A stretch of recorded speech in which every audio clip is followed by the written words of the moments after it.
Magkasabay pala mga kababayan yung investigasyon ng Kongreso saka ng Senado. Sa Congress, nagsasagawa ng investigasyon sa alleged gentleman's agreement po yung ating mga kongresista.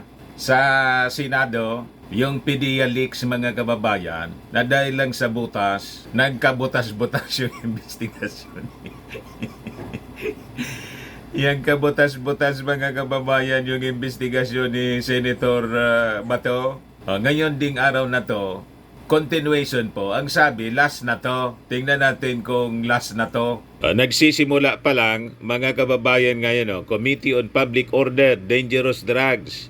May 2020-2024. So mamaya mga kababayan, iparating natin kung ano yung mga sinasabi naman po na mga kasinungalingan.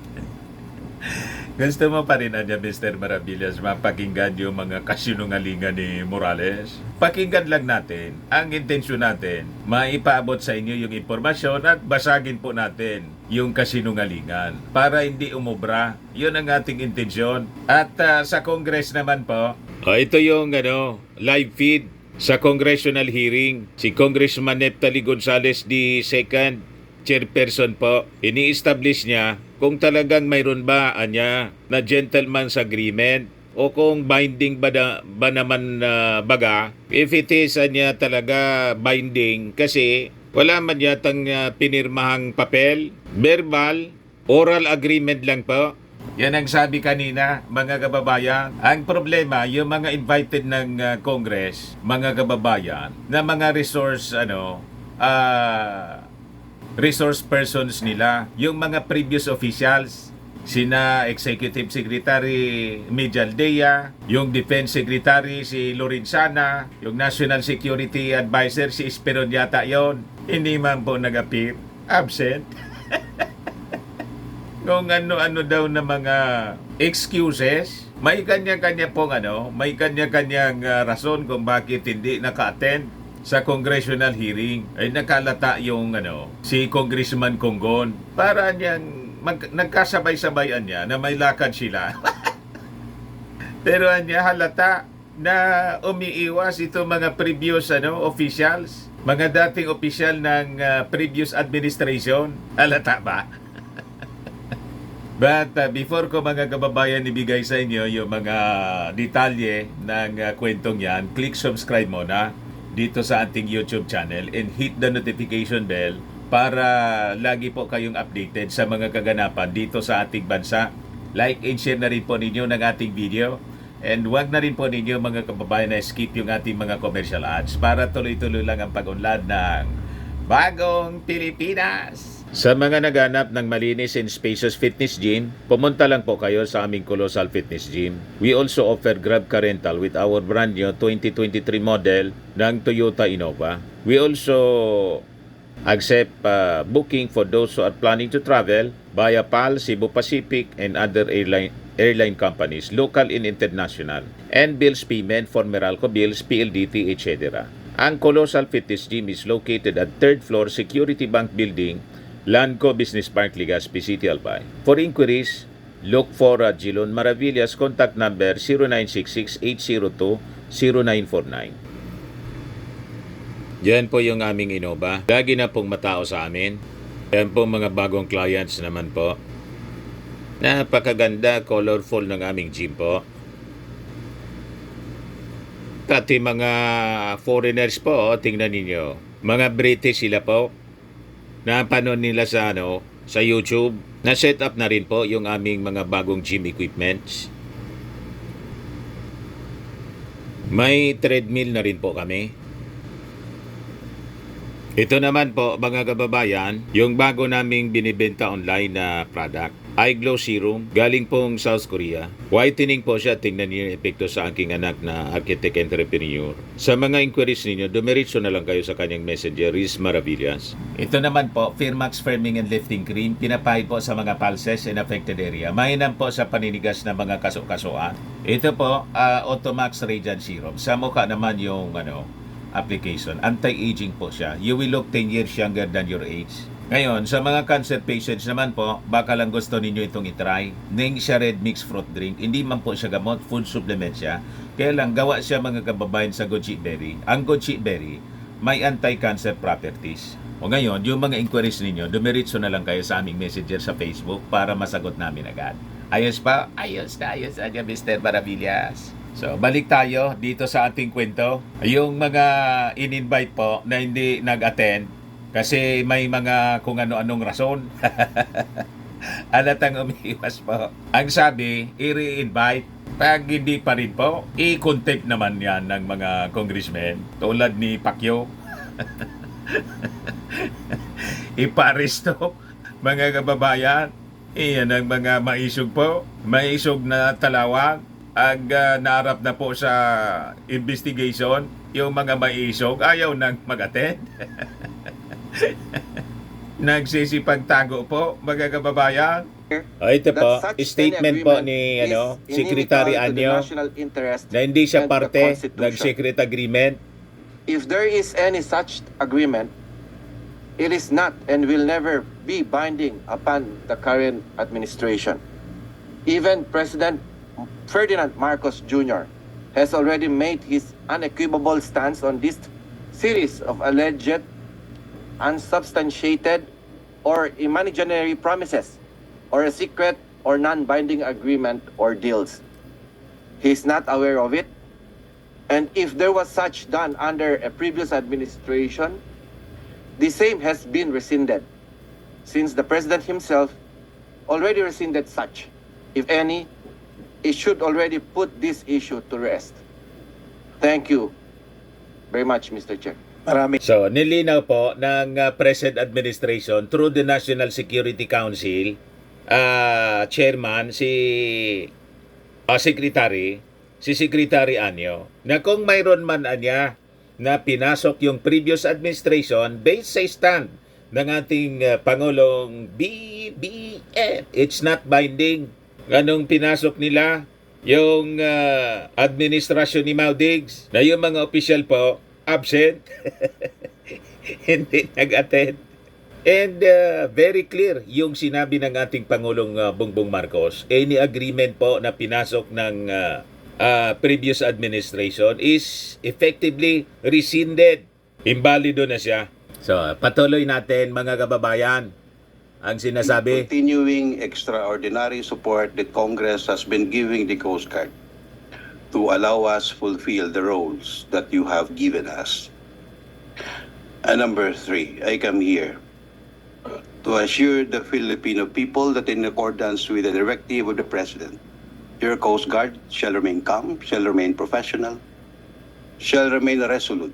We will be undeterred in pursuing our basic role to secure the country's territorial integrity and sovereignty, no matter what it takes. Second, along with my third manifestation, I'd like to assure everyone that the Coast Guard has no knowledge on whatever gentleman's agreement therein. And it won't matter Dininay to po us, ng Coast Guard. because the Philippine Coast Guard will only follow the directive being issued to us by the President Dapat. Bongbong Marcos Jr. Thank you, Your Honors. Maraming salamat Philippine Coast Guard, the person of Admiral Ronnie Gaban. We appreciate your presence. Of course, nagpapasalamat po kami sa inyong efforts and sacrifices ng men, women, and civilian personnel of the Philippine Coast Guard. Mabuhay kayo. Salamat po. Si Admiral Garcia naman po ito As ng the Philippine former Coast Guard. commandant of the Yung dating Philippine Coast Coast Guard, Guard Commandant. I'd like to express my sincerest gratitude for inviting me here to shed light on Yung the kanina issue po, pertaining to yung the alleged, kanina, gentleman's yung agreement present between, Coast the Guard former president and Commandant. of course the Xi Jinping of China. Again, as far as the Philippine Coast Guard is concerned, during my time from 2016 to 2022, we have not heard of any gentleman's agreement between the two presidents. Otherwise, it could have been cascaded down to us as the forefront agency in our quest towards protecting our sovereignty and sovereign rights in the South China Sea and West Philippine Sea. Thank you very much, Your Honor. Salamat po, Admiral Garcia. We now call on the representative ng Department of Justice.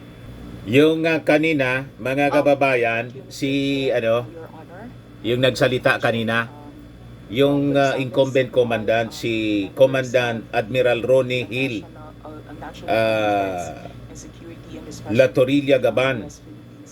So siya yung nagsalita, mga kababayan, kanina, para alam ninyo, ma-identify. So ituloy natin. From the DOJ naman ito. Is not privy to this agreement, has not seen the contents of this agreement, does not know the contents of this agreement. And in any case, this agreement has been rescinded already by the President himself last August 9, 2023. And this agreement, if indeed it is illegal because you haven't seen its contents, does not in any way bind the Philippines, Mr. Chair. Thank you, Mr. Chair. So wala silang nakita, mga kababa, agreement na sinasabi ni Harimau na may may pinasok kanyang secret agreement. Madam Representative of Yan sabi ni DOJ. Harimau, pinasubo May I yung raise amo this niya. question? Is a gentleman's agreement between two presidents legal or illegal? Mr. Chair, I took note From the of DOJ. what you said before on the definition of a gentleman's agreement, because a gentleman's agreement can exist in international law. No? It's an oral treaty. It's usually in the form of an oral treaty. An oral Tawag ng ganyan, oral treaty daw. So, ini-establish po kung sa kanila, on their legal opinion po, if it is binding. law, but whether or not it is legal would depend on its contents, Mr. Chair. So that's why we need to know the actual contents of this agreement. Thank you, Mr. Chair. Yes, can Madam be Chair, allowed, we fully Anya. agree with you na sa content ang kailangan natin malaman. So thank you, ma'am. We call on May I have Chairman. a question? Under our constitution, even an oral treaty, it has to be Si Gonzales pa, ratified by the congressman. Mr. Chair, it's also related, Mr. Co-Chair, it's also related to contents of the treaty, Mr. Chair, because under domestic law, Mr. Chair, there are two kinds of treaties, executive agreements and the treaties proper. For executive agreements, there's no need for the concurrence of the Senate. Upon the other hand, if it's a treaty proper, then it would need to be submitted to the Senate for its concurrence to the ratification of the President. Now, so we need to know based on the contents of the agreement whether it can be the proper subject agreement or a proper subject of a treaty proper. So, Mr. Chair, on domestic jurisprudence, you have the case of So mga Commissioner legal of ano po Customs siya, versus legal Eastern opinion. Secretary discuss the difference between an executive agreement and a treaty, and it tells us there that if the contents of the agreement entered into with another state changes national policy, permanent in nature, that it needs to be in a treaty form, Mr. Chair, which means that if it changes an existing national policy, the Senate needs to be involved, Mr. Chair. So it's all related to the contents of the actual agreement, Mr. Chair. The West Philippine Sea is part of the arbitral ruling.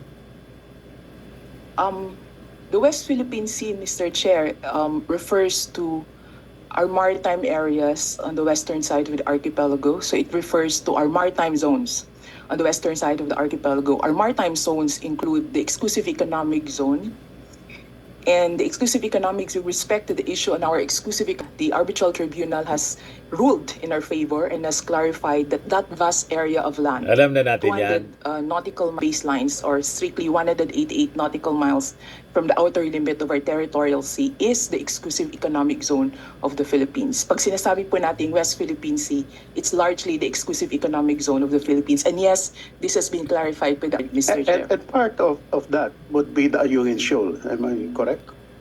Yes, Mr. Chair, Ayungin Shoal, or international name Second Thomas Shoal, is included in the award. There's a discussion there on Second Thomas Shoal.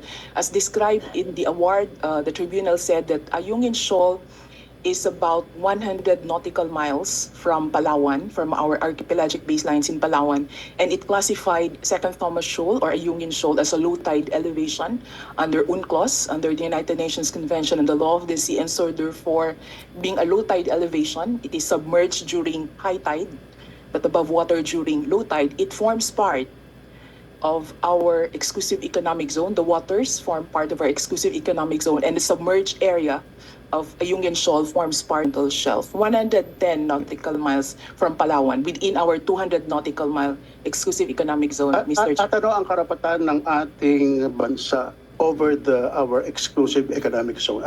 Ano included in our rights over the exclusive economic zone?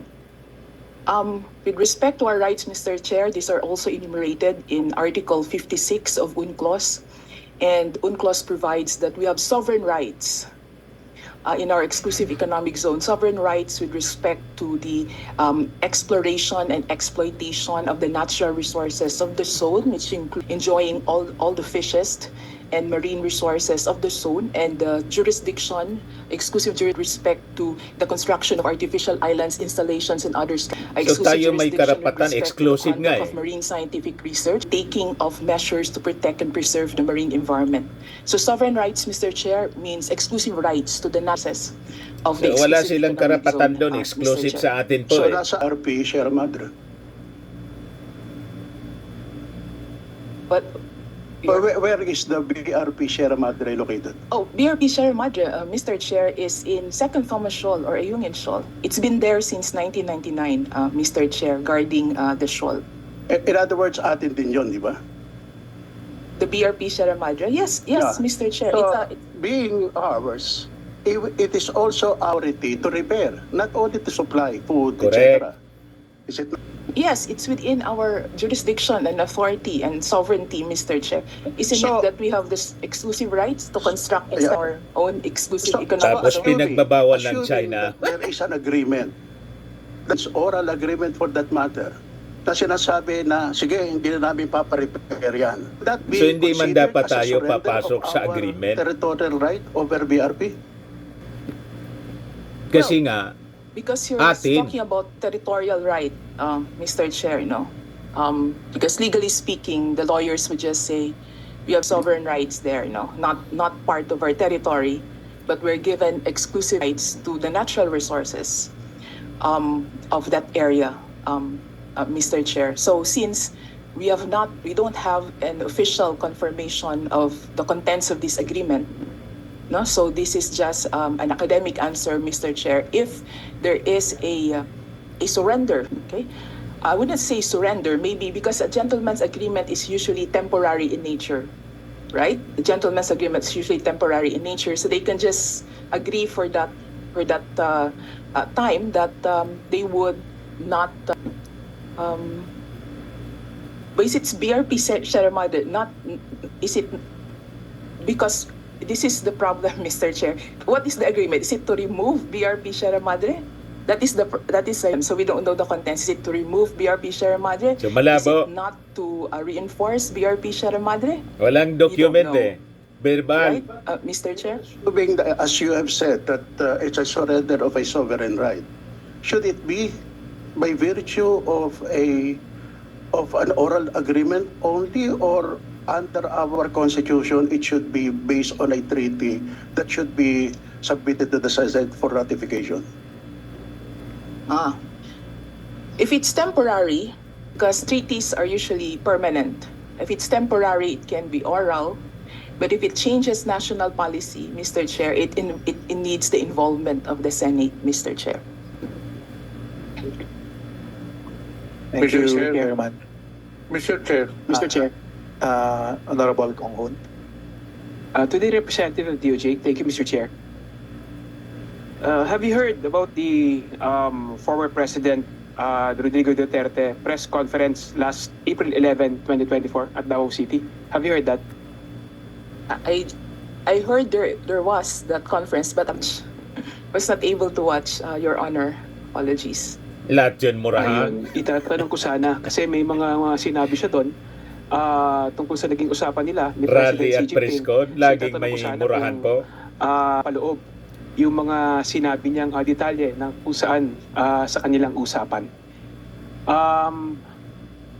Can we ask you, ma'am, na at least sa susunod na hearing, no, if ever na magpunta ka dito, pwede niyo ba mong tignan, no, yung mga nasa loob kung saan yung para at least malaman din ng DOJ kung ano yung mga legal basis at saka kung may ba na nangyari doon sa mga sinabi ng ating dating Pangulo. Duly noted, Your Honor. Salamat po. Thank you. Thank you very much, DOJ Rep. We now proceed. Tapusin muna natin. Ate naman po, yung sa armed forces natin.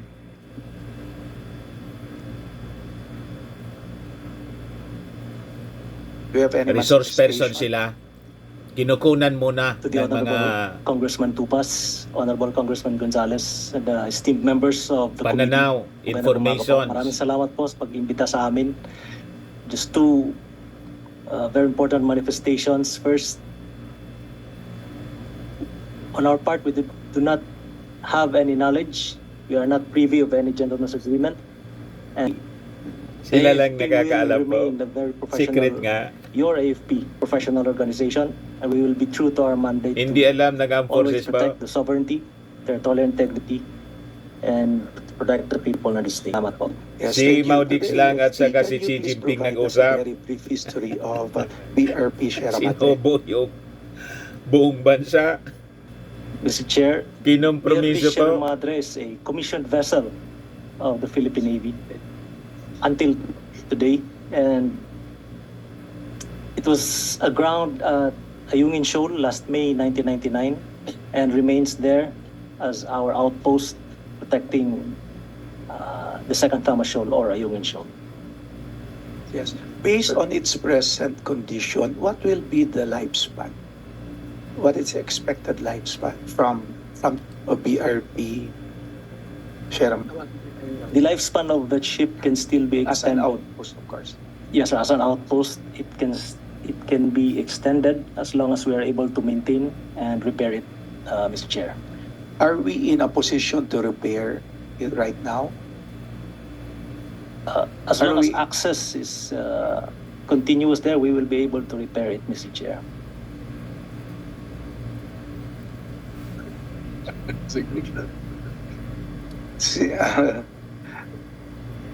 Very strong typhoon in the likes of Yolanda. Kung pwede pa niyang Parang mag-withstand tingnan ng din natin strong yung welfare typhoon. ng ating mga sundalo doon. Sir, the ship already withstood numerous typhoons that passed the area. Yolanda, Odette, it already withstood those weather disturbances, Mr. Chair. Lastly, may we know the conditions ng mga sundalo natin ngayon? Because from what we see sa news, di ba hinahatitan pa sila ng mga pagkain, resupply, at binablock. Kamusta kaya sila ngayon?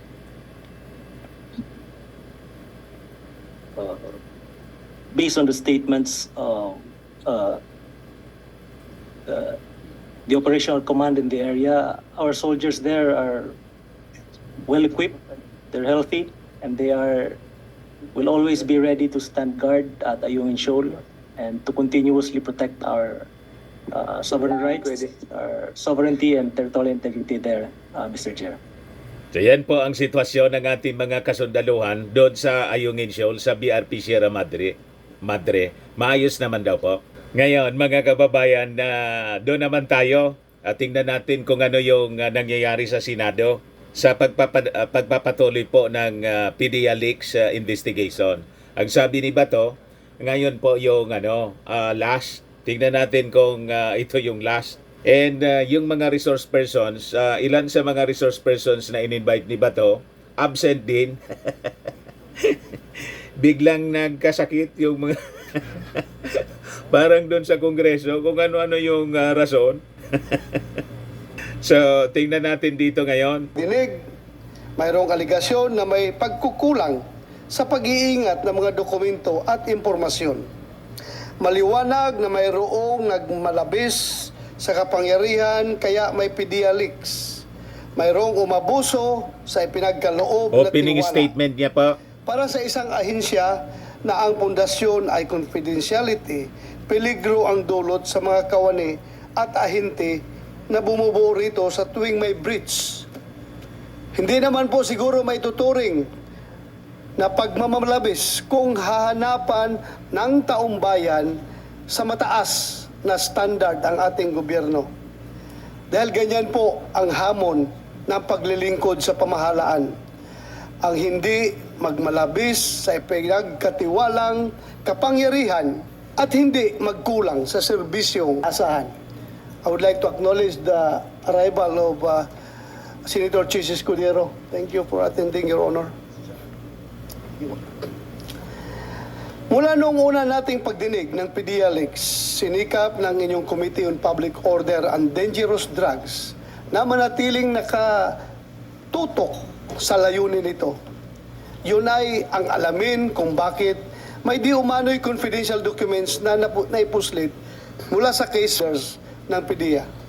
At iwasan na mangyayari itong mula mamagitan Alaman po daw ng sa case pagbalangkas folder ng mga PDEA. batas. Walang labis, walang kulang.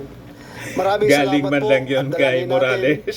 Na sa pagdinig natin Dininay na po yun. araw, Mga ay kababayan ng mabawasan na PDEA, ang wala labis man na niya yan na sa amin. pagkakahati-hati Present mismo. sa opinyon Mga ng ating kababayan ni kababayan Atty. Del Valle. at napunan na ang mga Kasi may number kakulangan siya, sa may pulisya. pasunod-sunod. So wala sa folder ng PDEA. Before we begin our Mali itong discussion, sinasabi ni, may we know ni if Senator Bato. Jinggoy would like to deliver his you have the floor, Your Honor. Thank you, Mr. Chair. Mr. Chair, this is the fourth hearing for the alleged PDEA leaks, and I am hoping that with this hearing, we will finally achieve the purpose of this inquiry to ferret out the truth. After 3 extensive hearings and having heard that it's the testimonies of so many resource persons, the veracity of the alleged PDEA documents has yet to be established. The fact is that former PDEA agent Mr. Morales has not presented any substantial proof to support his claim. We seek that bare Basag. allegation is not equivalent to proof. There is a need to emphasize that mere allegations are not evidence. Wala ni isa sa mga tumistigo sa komiting ito ang nakapag-corroborate sa testimonya ni Gis. Hearsay, sabi ni Jinggoy. Sinungalingan pa ng PDEA mismo ang mga kwento niya. At hanggang ngayon, matapos ang 3 public hearings, ang dokumentong sinasabi ni Morales na siya mismo ang gumawa ay hindi niya. Naipakita rin last hearing ang questionable at integridad ni Morales. Ang dating PDEA Chief Junicio Santiago nagsabing kilala umano si Morales sa pagiging sinungaling. Pinatikos lahat ni Morales ang lahat ng STL. leader ng PDEA kung saan pinilalabas niya na siya lamang ang tama. Bilang inyong senador at vice chairperson ng committee ito, mandato at responsibilidad ko na alamin ang katotohanan. Ano niya, Mr. Maradiles, Maraming man ang is bumabati ko sa storytelling, akin, layar. patuloy ko pa rin gagawin ang trabatang sa akin. Naniniwala po ako na kahit saan man humantong ang usaping ito, ang katotohanan ang mananaig at mananahimik ang mga nagpapakalat ng kasinungalingan. Maraming salamat po, Mr. Chair. Senator, thank you, Senator Jinggoy. Senator Chis, you want to have your opening statement? Thank you. Salamat. Ayaw na mag-opening statement ni Again, I would Senator like to Chis. thank Atty. Paquito Ochoa Babasagin na Jr. lang for niya yung coming mga over, sir. kasinungalingan. Sorry for your part, but I really have to invite you to shed light, and thank you for coming over. Will this be the last hearing? Yan. Yun nga, I was inclined to make this the last. But James Kumar is absent. So may susunod pa pala. Intention kasi pabain ng pabain para Anyway, Mr. Chair, can I In aid of the first destabilization two ask questions, kasi. Mr. Chair, if I for Mr. Morales. I think Mr. nakiusap Ochoa. si Alright, Atty. sige. Ochoa na Okay, please. meron pa siyang mga importanteng bagay, so pwede natin siya unahin. Please. Thank you, thank you. Anybody from you can butt in anytime. I just would like to ask the first question to Secretary Ochoa. Sir, do you know Si personally, Ochoa, Asik Carlos Nandyan Gadapan pala. of Padilla? No, sir. No. No. Thank you, sir. Thank you. Executive Secretary During ni your time as the Pinoy. Executive Secretary, did the information regarding the alleged involvement of Ms. Maricel Soriano and Bongbong Marcos and other high-profile cohorts reach your office? No, sir. Thank you. May we know if you have seen the alleged pre-operation authority document signed by Mr. Morales, which is one of the subject matter of this inquiry? Not at all, sir. Arali po doon lang.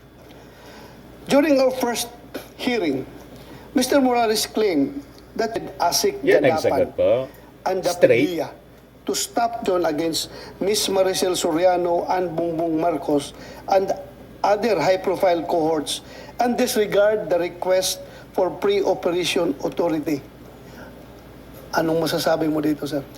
As I earlier mentioned, I don't even know him, and I don't recall of any occasion that we have met or even talked. So I completely deny that I have made those instructions as alleged. Thank you, sir. Are you aware Walang that napiga? sometime in 2013, Si Bato? CEO of Malacanang invited Mr. Morales for a briefing regarding PDEA operations, including those that were halted?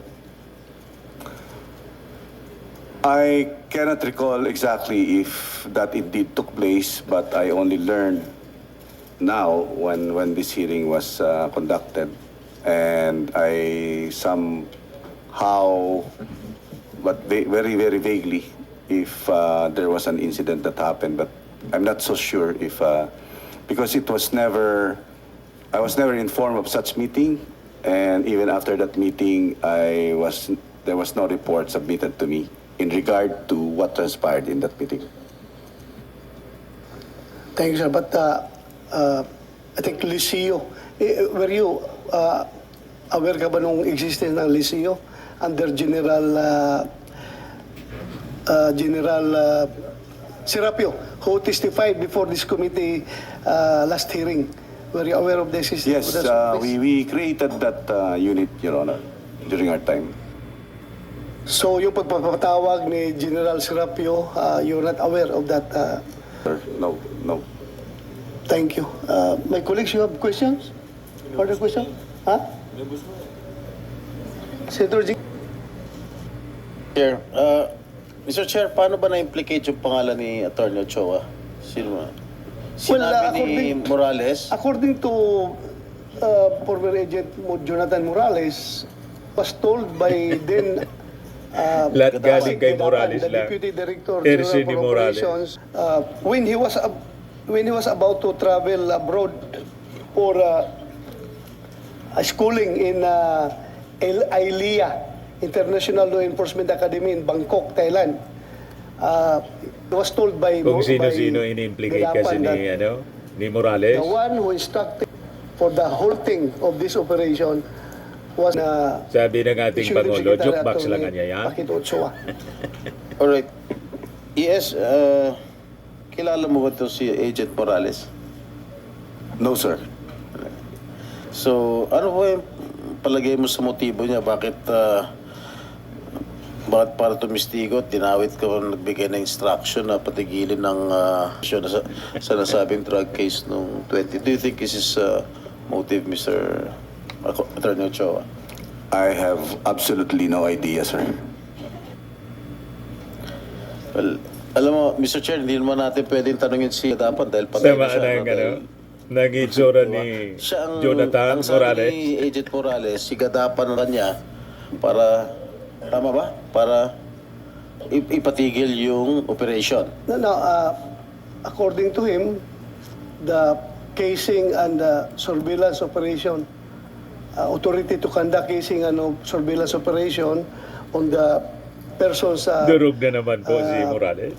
mentioned in the information was disapproved by Gadapan The reason why is that may instruction daw si Executive Secretary Paquito Ochoa na Oo. ihinto yung operation. Okay. Meron lang ako nakalimutan na Atty. Ochoa. About kakalat sa social media about most law firm. Meron siya sabi na yung most law firm daw is ang M stands for Marcos, O is for Ochoa, and S anti, I don't know. Serapio and Tan. Serapio and Tan. Am I correct? Is this information correct? That you are both members of the same law firm with now First Lady Marcos? That is true, Your Honor. We were former law partners and we formed that law firm, if I remember right, in 2006. But when I got appointed as Executive Secretary, I have to withdraw from that law firm in 2010. Matagal na palang There were wala. insinuations. So, intintin Ito naman, pa. Insinuation kaya daw nagkaroon ka ng interest na ipahinto yung operations because, again, you were influenced by your partner in the law firm. Those are insinuations lang. So we want to hear from you about this. Yun lang, kinukonfirm. Aka-aka? That's not true, Your Honor. Thank you for that answer. Senator Jinggoy, Insinuation? you may No further continue. questions, Mr. Chair. Sabi Your Honor. mismo ni That point. sabi mismo ni Bato, insinuation. So, You left the admitted firm din. because you were appointed, Insinuation, yes? sabi niya. That is correct, Inadmit Your niya Honor. By mismo. whom? By President Benigno Simeon Aquino III, Your Honor. Who was your immediate superior and of course superior? Yes, Your Honor. For 6 years. Serving as the alter ego of the president, you don't do anything without his knowledge or order. Would that be correct? That is correct, Your Honor. Thank you, Your Honor. Miss ko na rin yung kaibigan natin pero Salamat, Senator Chis. Dito na kay Morales. Morales ka na. Gigisay na po si Morales. Ni Jinggoy. Thank you, Ayun Your lang Honor. pala yung question. Thank you, Your Honor. Recover from In-excuse his na si dating Executive Secretary Ochoa. Wala na. Thank you. Out na si ano. Goodbye. Wala man pong napiga. Dininay lang po. I just Talaga would niya, Mr. Maravillas. Gawa-gawa man talaga I just sa would like lang to- ni, ano, ni Morales. Yun po ang lumalabas. Insinuations nga yung term ni Bato. Ito si James Kumar, isa pag nabanggit ni Morales. How I wish he is here. But Absent siya. Di ba dumating? wala siya dito. So, Maybe, Mr. Chair, we can hear from the lawyer of Mr. Kumar. Nandyan yung about his abogado. actions. yeah, we can... So yung abogado na lang tatanungin. Administer? Kumsik, administer the out. Attorney, if Inaot I may, muna. Mr. Chair, what happened to your client? Senator, last Friday, we were going to the Parañaque Prosecutor's Office to file a case against the people who used his name. However, on our way there, he started getting dizzy. So we brought him straight to Makati Medical because we called his doctor. And apparently, we have the report now from the doctor that he had a transient ischemic attack, which is a stroke. And when they checked him, meron pong bara. I think 55% yung bara sa vein. And at the same time, he was suffering from acute bronchitis, Your Honor. So may tubig din sa baga. So if any doctors from the Senate or from the parties, even if we bring the reports, the scans, they will be able to find the same. They will have the same findings, Your Honor. Since we are not doctors here, we cannot attest to the veracity of this medical certificate. But I know the attending physician, Dr. Ro Lapitan, is also my cardiologist before, and he's a very good cardiologist, Mr. Chair. Yeah, thank you, Senator Jinggoy. In fact, I have no doubt about that medical certificate. Pinirmahan niya ng doktor. May oath ang doktor na talagang hindi sila dapat magsisinungaling sa kanilang tungkulin. But then again, British Committee, gusto ko Na-stroke po talagang si andito James sana Kumar. siya. Yeah, because you know, kung basehan natin yung video, narinig natin na very serious yung allegations about yung sinasabi na pwedeng ipapatay si Morales, maraming paraan para patayin si Morales. And hindi ko rin makukonsensya kapag after this hearing, kung i-terminate na natin itong hearing na ito ngayon, tapos may mangyari kay Morales, mamamatayan, dahil hindi natin nakumpronta si James Kumar as to the veracity of that conversation. So, I think I am remiss of my duties kung hayaan natin na isara lang ito na hindi mapakinggan si Kumar. Kasi very serious yung sinasabi nitong former Napolcom personnel na si Picoy, kahit na sinasabi niya na katang-isip lang yung nasabi na, well, I don't believe you, Mr. Picoy. I don't believe you. In the first place, sinasabi mo na Pwede katang-isip naman mo pasulatin yun, Pero, papirmahan. Di ba? paano ka? Ko yung ginawa mo ngayong Discartes, afterthought na lang. Gusto mo lang magpapalusot.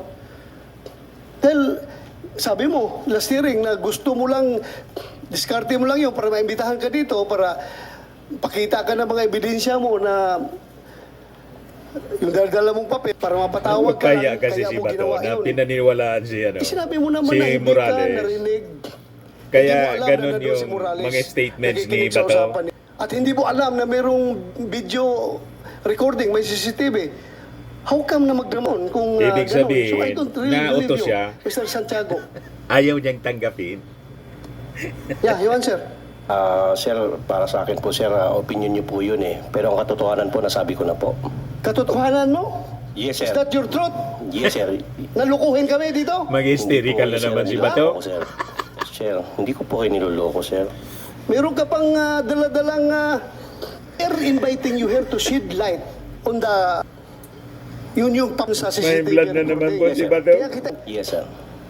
at hindi kita inibitahan dito para kunin yung expert opinion mo. May dadala ka pang papel nga tuturuan mo kami kung paano gumawa ng conduct report, yung pre-operational report. Sino ka para magturo sa amin dito? Hindi ka nga naging pulis, hindi ka nga naging PDEA. Na Pulcom employee ka lang, na-dismiss ka pa. So paano ka? Paano ka bigay ng expert opinion sa amin? Hindi ko, this committee doesn't need your expert opinion here. This committee wants, as far as your Yun participation yung sagot niya eh. in that In-invite mo very kasi. telling video recording sa CCTV. It's unfair for me kung hindi ko pakinggan si Kumar dito sa open hearing, tapos kayo napakinggan ko dito. As your allegation na pwedeng patayin si Morales anytime, in any kind of method, in any manner, kung mangyari yan after the hearing, kasi you are claiming na talagang magaling ka, marami kang kaso. May binanggit ako 2 kaso mo. Ngayon, nagsabi ka pa, hindi lang yan, sir. Mukhang talagang parang nakasandal ka sa pader kung magsalita ka. Sir, kagaya po ng sinabi ko, sir, opinion niyo po yun, pero yung katotohanan po, sa akin po yun. Sinabi ko na po. So, ibig mo sabihin, totoo talaga yun? Na nanluloko ka lang? Kagaya po ng sinabi ko noong unang niloloko ko po si Romy, hindi po kayo. Pero sila ang nagpasakay sa inyo, hindi po ako. Anong reason mo? Bakit mo siya niloko? Kagaya po nung sinabi ko nung unang hearing, sir, meron po sana akong gustong patunayan na 2 bagay. Yan ang unang bagay na nakarating ako dito. Dahil sa kwento ko sa 2, hindi po kasama kayo. Siya ang nagpasakay sa inyo, sir, hindi ako. Ano nga rason? Bakit mo magloko? Lukuhin si itong kausap mo? Para mapatawag ka dito sa hearing. Kagaya ng sinabi ko pa rin po nung unang hearing, Tatawa-tawa sir. si Jingo. Yun pa rin po, doon ako nakatindig dahil yun po ang katotohanan. Do you think mapapatawag ka dito kung wala yung hindi pinakita ni Morales yung CCTV? At hindi mo alam na may CCTV recording yon. At hindi mo alam na nandun si Morales nung nag-usap kayo. Kagaya po, sir, ng sinabi ko, sir, iyan po ay lahat ay isang katang-isip na para sa kanila lang. Pero ang nangyari, sila ang nagpasakay po sa inyo, hindi po ang pinapasakay ko, sir. Kaya nga, pinasakay kasi gusto mo ma-influence ako para maimbitahan ka. Kay gusto mo kunyari mag-present ng legal expertise mo sa paggawa ng preparation report kasi yun ang gusto mo ipakita. Diba? Hindi ko po akalain, sir, na, sir, sa totoo lang, sir, forgive me for saying this, hindi ko po akalain na papatulan niyo po yung pang, ano ko sa kanila, sir, eh. Po, para lang po talaga. Sinabi mo na nga na yun ang objective. Hindi ko po alam, hindi ko po in-expect na papatulan yun para makarating ako rito. Do you believe? Naniwala ka ba? Maniniwala yung tao sa'yo? Yung kisa video na yon? Na mangloko ka lang? Depende po, sir, yan sa taong nakikinig, sir. Ang akin po... You are lying! Come again, sir? You are lying! Opinion niyan, sir. Sa akin po naman yung totoo lang. From sa unang hearing hanggang dito. As chairman of this committee, I am going to cite you in contempt for lying. Any objection? Walang... Hearing none. I'm ready for You that, are sir. cited in contempt. Kinontem po. Salamat po, sir. Pikoy. Pumusok si Bato? Kumsik. You take custody of this person.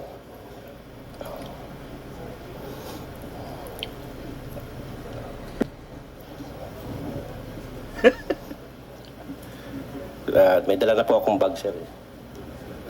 Ready na? May dala na daw siyang bag. Ready 1 minute magpa-contempt. suspension. Sinuspend mo na. Grabe yung pagka-blood ni Bato. Sinuspend mo na yung committee hearing. Balik na po.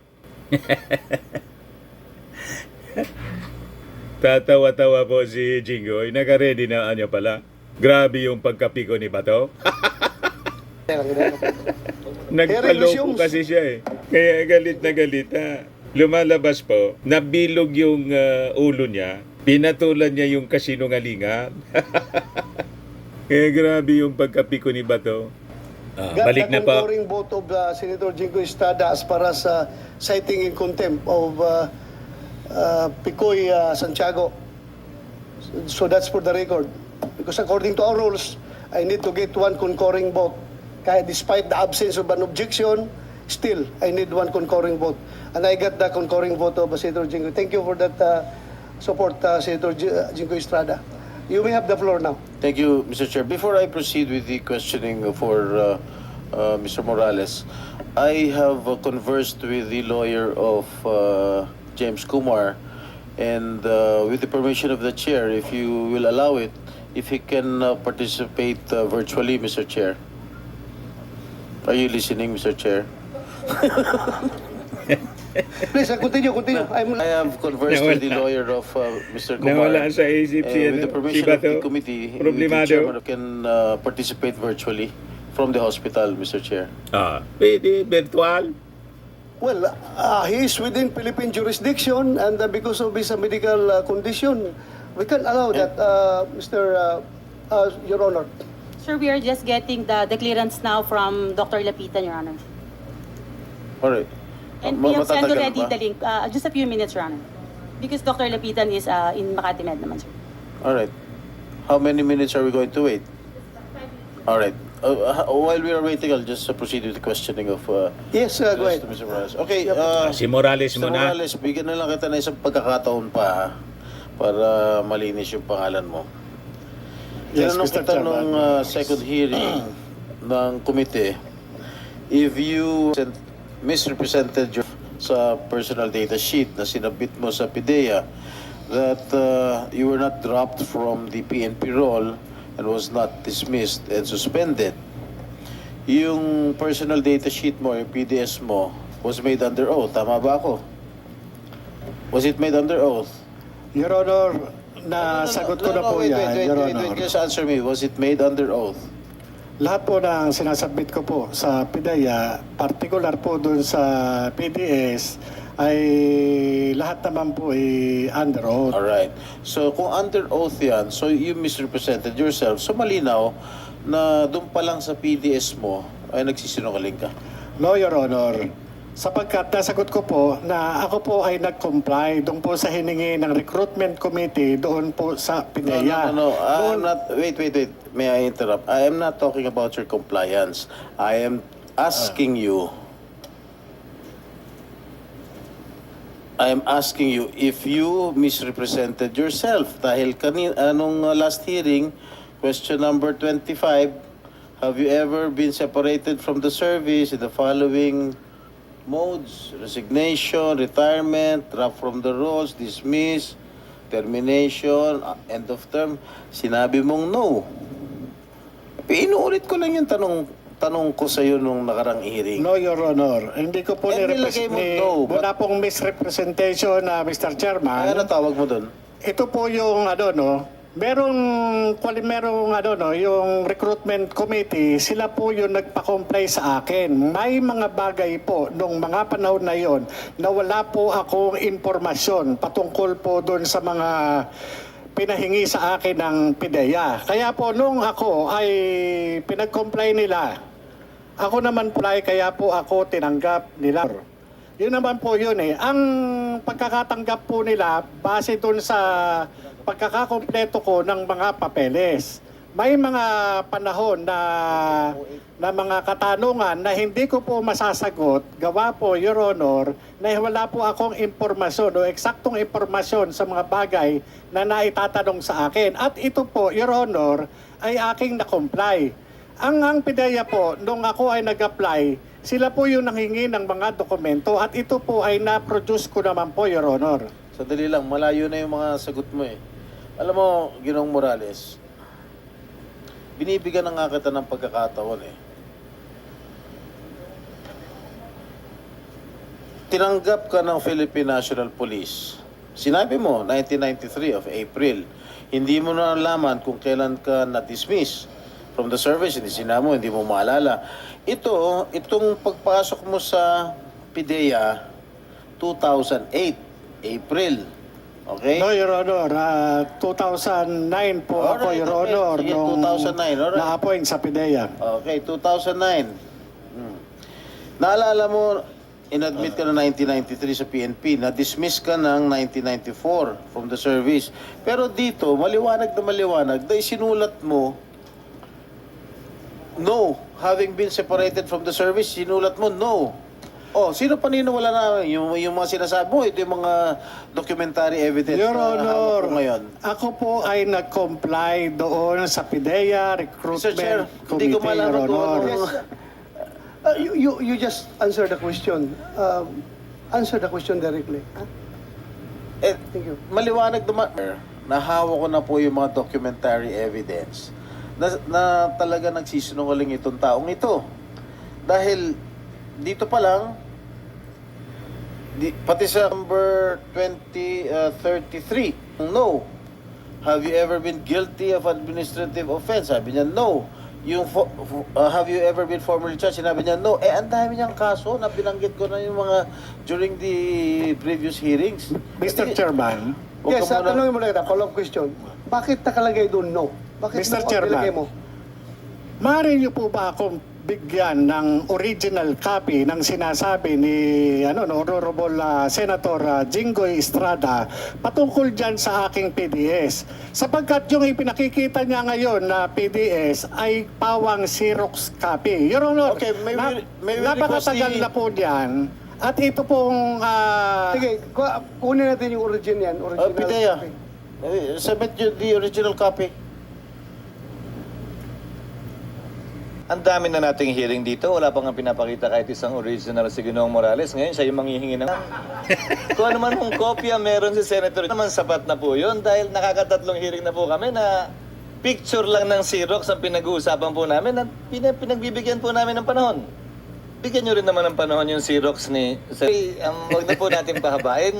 Yung Your PIDEA Honor, leaks Mr. nga pong Chairman, document, ito pong, Xerox, pinatulan. pagtulong ko rito ay source person, kaugnay po doon sa PIDEA leaks. Patungkol po doon sandali. sa... Your Okay Honor. na yan, that's given. But please answer that because... Pagkatapos, Senator Jinggoy is nagganap trying si to Morales establish ng original. Yung credibility mo as resource person. Yes. Kaya please answer the question. cause undue delay kasi hanapin yung original. Again, can the resource person kindly comment on the photocopy given by Senator Jinggoy or yung copy niya na photocopy, hindi original? Because that's what we've been doing all throughout this time anyway. So baka naman, unless malabo po kung malabo, kuha tayo na mas maliwanag na kopya.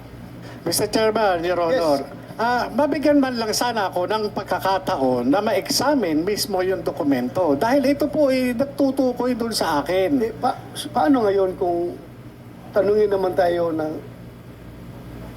aking mga kasamahan na Delaying po. ng Gustong pabain yung investigation. copy, Alatado. yung sa social media na mga dokumento na nagiging sinasabi ng PDLX. Kung hanapan tayo niyan, hindi rin tayo makaproduce. Ikaw hindi ka makaproduce. Sino pang involved dito? Maharlika. Damor hindi makaproduce. Maharlika. Siya nagpakalat yan. Wala siya dito sa Pilipinas. Paano ngayon kung hanapan tayo ng record? And I have already... Gumuguho na po? I have already... I have given my opinion on that particular document na talagang totoo yan dahil hindi yan lalabas kung walang original na kinuna ng Xerox copy. So ganoon na rin ang nangyari sa papilis ni Senator Jinggoy. Your Honor, Mr. Chairman, ako po ay pinakitaan ng isang dismissal order kahit po wala yung twin due process. Katulad po yan, sinasabi nung nakaraang hearing, pinakitaan po ako ni General Lasso ng isang special order na hindi ko alam na ako ay sinasabi dismiss. Pero Your Honor, hindi ako naka-avail o naka-attend man lang doon sa pre-charge. Walang patawag. Wala po yung twin due process na dapat ay nakamit ko. Kaya itong sinasabi ngayon na PDS na allegedly ay gawa ko at sinubmit ko, Your Honor, Mr. Chairman, dapat ko rin malaman at ma-examine kung ano itong nakalagay dun sa dokumento mismo. Sapagkat yung pre-ops at saka authority to operate, ito po yung parte ng trabaho ko, Your Honor, bilang investigador. Ito po yung personal na kaalaman ko na may kaugnayan noong 2012. Kaya po, nung pinakita nyo po sa akin yung dalawang klase ng dokumento at tinanong nyo ko dun sa memorandum na inisyu ng March 10, 2012, ito po ay aking kinilala sapagkat alam ko sa sarili ko na ako mismo ang gumawa at ito ay ginawa noong panahon na nandun po ako sa PIDEA. Yun po, Mr. Chairman, Your Honor. Photocopy. Sinertify ito ng PIDEA. So I don't think we still need to have the original copy we submitted Again, before this committee. With the permission of Senator Mr. Yes. Morales, makiusap na po. 3 hearing na po tayo, di ba? Ulitin ko litrato lang ng Xerox itong lahat ng to nagsimula. So maaari naman po mapagbigyan nyo naman si Senator Jinggoy. Actual na Xerox to, na certified copy pa na pwede nyo makita. Yung pinagbabasihan nga po natin ng pagdinig na ito, hindi nyo ma-produce yung original. Litrato May na nga po punto si So Chis pagbigyan nyo na po, Escudero. andar na po tayo. Simple lang ho naman yung sagot madali naman sagutin. Your Honor, Mr. Chairman, yun pong sinasabi ninyo na hindi ko ma-produce yung original. Talaga pong hindi ko po ma-produce. Hindi po yun yung tanong, Ginoong Chairman. Can the witness kindly just address what is being asked? Pakinggan mo ng gusto yung... Malayo lagi Senator sinasagot Chis. dito, Mr. Huwag kang Chair. lumihis sa tanong, please. Ang akin Paligoy-ligoy. Bibigyan niyo po ba si Senator Jinggoy o hindi? Para lumipat na siya sa ibang... Your Honor, hindi po, Your Honor. Hindi po siya katanggap-tanggap na i-presenta sa akin, Your Honor, sapagkat ito, hindi ko po siya makikilala na gawa ng ito ay Xerox copy, Your Honor. Mr. Chair, certified photocopy na ito ng PIDEA. So, PIDEA, if that is certified true copy, meron kayong true copy doon sa files ninyo. If that is certified by you as a true copy, so it should be a true copy from an original document. Excuse me, Your Honor. A certified true copy replaces the presentation of the original document. And the presumption is, mas magaling si Intokayo ko, si Attorney Francis dito, they perform their duties regularly. That they will not issue a certification unless there is a copy on file. That's why my point is, it's unreasonable to be asking for the original. Because quite frankly, at least for purposes of the court, lalo na rito na relaxed rules of evidence tayo, na yung certified true copy, parang original na rin po yan. Yeah, yes, Hindi na kailangan pagdebatihan po yan. I don't disagree. I don't Sagutin disagree. na lang po kung ayaw nyo sagutin. Lipat si Senator Jinggoy Sebandrok. I don't disagree with that. Ang tinatanong ko lang is kinonfirm ko lang sa kanila na mayroong true copy yan dahil certified true copy man. Alangan naman hindi nyo certify kung walang totoong true copy yan. Di ba? So meron kayo sa copy nyo dyan na original document. So sino nag-certify? O since certified mo, totoong kopya yan. So Mr. Morales, certified na PDEA na totoong kopya yung dokumento na yan, coming from their files. Okay, I will give it to him, Mr. President, for him to examine. Sabi ni Jinggoy, buti nga niya kami, may Xerox kami, ikaw wala. So yan na lang muna mga kababayan, yung iba pa na mga detalye ng pagpapatuloy ng Senate hearing po, maya-maya, kasi mahaba na yung ating video. Pag-usapan po natin. Ako po si Dante Maravillas, bye-bye, God bless.